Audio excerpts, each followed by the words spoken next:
प्यारे दोस्तों, आज हम आपको ईद पर शॉपिंग करने वाली एक औरत का वाकया सुनाने वाले हैं। ये वीडियो तमाम मुसलमानों के लिए बेहद ख़ास है, खासकर उन लोगों के लिए जो ईद की खरीदारी में लगी हुई है। जो औरतें आजकल ईद की खरीदारी में लगी हुई है, इस वीडियो को आखिर तक ज़रूर देखिएगा। दोस्तों, आज आपको एक मुसलमान बहन का एक सच्चा वाकया बताया जाएगा, जिसको सुनकर आप हैरान रह जाएंगे और आप ईद की खरीदारी करने से पहले सोच में पड़ जाएंगे। अगर आप भी ईद पर खरीदारी कर रहे हैं या करने वाले हैं, तो आपसे गुजारिश है कि इस वीडियो को आखिर तक ज़रूर देखें। दोस्तों, एक भाई अपने पड़ोस में रहने वाली एक बहन का वाकया बताते हैं कि हमारे पड़ोस में एक बहन रहती है जिनका नाम सलमा है। ये वाकया उसी औरत का है। दोस्तों, पहचान को छुपाने के लिए हमने नाम को बदल दिया है। सलमा कहती है कि मैं 2-4 दिन से ईद पर शूट लाने के लिए सोच रही थी। कल सुबह मुझे मौका मिला तो अपना मुंह अपने बोरखा में छुपाकर किसी को बगैर बताए ईद का शूट खरीदने के लिए घर के पास वाली बाजार में पहुंच गई। मैं जब घर से थोड़ी दूर पहुंची तो एक बुर्खा लगाई हुई औरत मेरे पास आ गई। मुझे सलाम करके धीरे से बोली, बहन, 2 दिन से मेरे घर में किसी ने भी खाना नहीं खाया है। मेरे शौहर बस ड्राइवर है और हम लोग अच्छे से खाते पीते थे, लेकिन अभी इस लॉकडाउन और बीमारी की वजह से हमारा काम धंधा पूरी तरह से बंद हो चुका है। ये वाकया उस वक्त का है जब देश में लॉकडाउन लगा हुआ था। कुछ दिन तो हमने जैसे तैसे करके गुजारा कर लिया, लेकिन अब हमारे घर पर कुछ भी नहीं है। मांगने में बेहद शर्म आती है, मगर अब क्या करे। सलमा बहन इतना कहकर वो औरत रोने लगी। मैंने महसूस किया कि ये औरत सच में बहुत परेशान है। वो अपनी बात कहने में बहुत शर्मा रही थी। उसके रोने में भी बेइंतहा शर्म थी।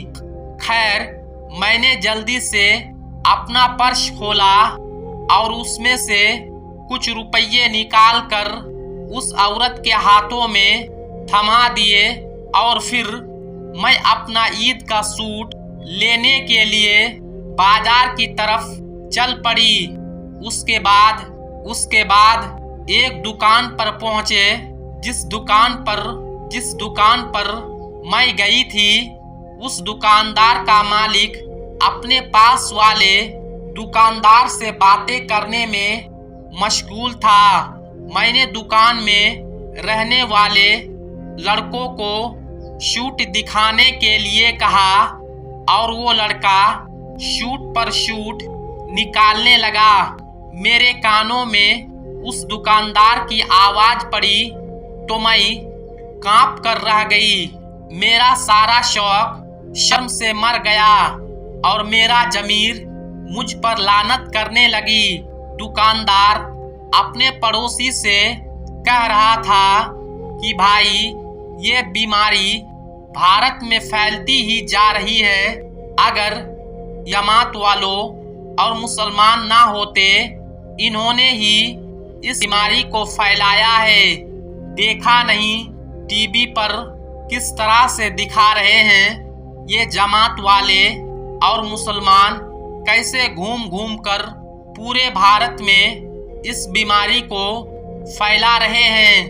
दुकानदार की ये बातें सुनकर मेरे दिलो दिमाग पर तूफान सौंपने लगा।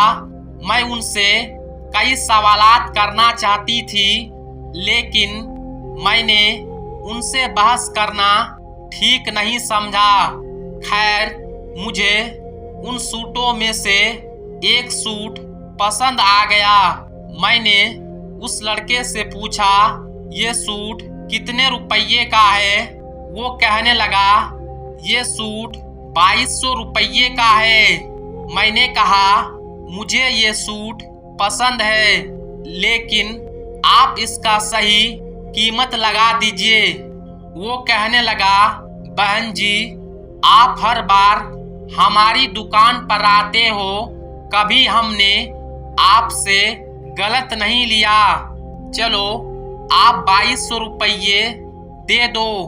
उसके बाद उस दुकानदार के मालिक से कहा, भाई साहब, ये लड़का 2200 रुपये बता रहा है, आप सही से बता दीजिए कितने रुपये देने होंगे।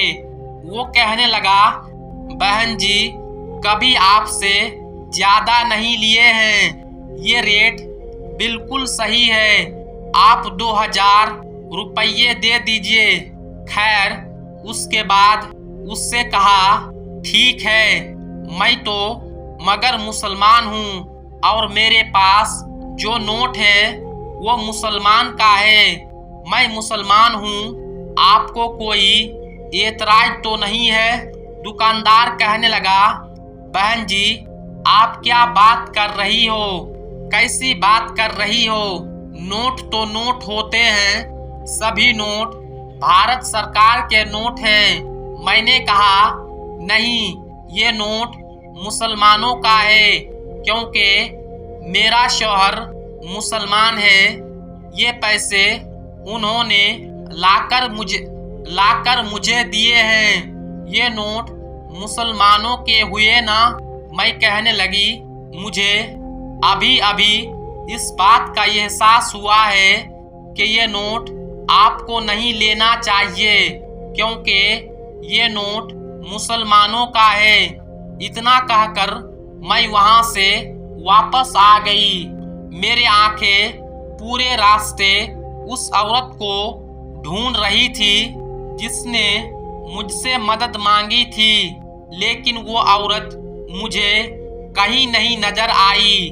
मैं बेचैन सी अपने घर में दाखिल हुई तो मैंने देखा मेरे बच्चे उस औरत को खाना खिला रही है जिसने मुझसे मदद मांगी थी।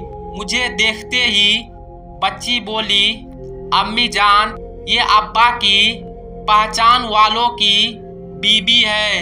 अब्बा ने इनके लिए खाने पीने का सामान लेने के लिए गए हैं। यह देखकर मैंने अल्लाह का शुक्र अदा किया। या अल्लाह, तूने मेरी सुन ली, नहीं तो मैं खुद को जिंदगी भर माफ नहीं कर पाती। इतने में मेरे शौहर आ गए और उन्होंने सामान की थैली उस औरत को दे दी और मुझसे मुखातिब होकर बोले, ये जावेद की बीबी है। खैर, उसके बाद वह औरत दुआएं देती हुई वहां से चली गई। उसके बाद मैंने अपने शौहर से पूछा, आप सामान कितने रुपये के लेकर आए हो? शौहर ने कहा, 2000 रुपये का। मगर तुम क्यों पूछ रही हो? ये सुनकर मैंने अपने 2000 रुपये दे दिए और उनसे कहा, इतना ही सामान और लाना किसी और गरीब के काम आ जाएगा। ये कहकर मैं शुक्राने के नफिल नमाजें अदा करने के लिए चली गई। दोस्तों, आज यही हकीकत है। आज हर इंसान की हालत बहुत खराब है।